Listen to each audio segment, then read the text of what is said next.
Alright, so this is a brief video about removing the stump and the roots from a giant palm tree, because we used to have a giant palm tree here. It must have at least been 30 feet tall, and so it's giant enough, and it's in a confined space, so it's difficult to dig out. And basically what you do is you start digging it by hand, start digging around it until you start exposing the bottom, and you just keep digging as deep as you can until you break your back. And then you may that not happen to you, but then you get out the Sawzall and you start shaving. It's like giving it a haircut, because it's just a woody center. It's a giant ball of wood because it's a palm tree, and then it has a whole bunch of little roots coming off around it, really thick.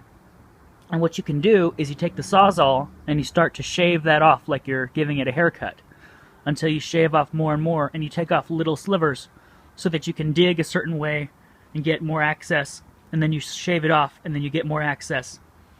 And so you start shaving off the roots all around it and under it, and you cut diagonally under it to slice under to try to separate it from the soil with the Sawzall.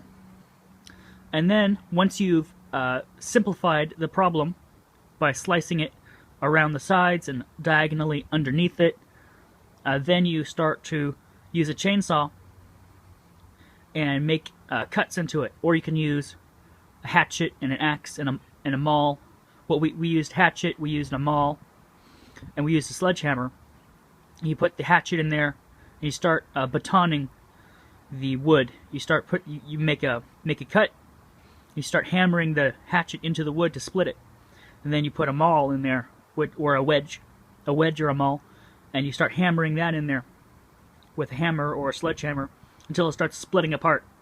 And then you get a chainsaw and just start chopping it into little pieces. And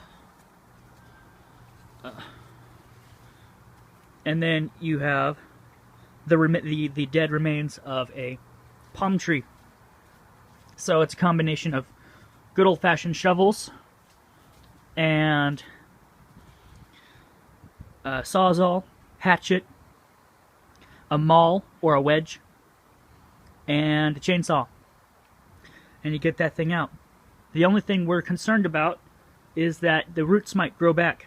We don't know if they'll grow back from just what's left here, but we hope it won't. And then we're just going to fill in the soil on top. We don't know if we ought to spray it with Roundup first or not. If you have that information about removing palm trees, will it grow back again? We hope not. Please comment below. We appreciate that. It helps us out. So, thanks for watching.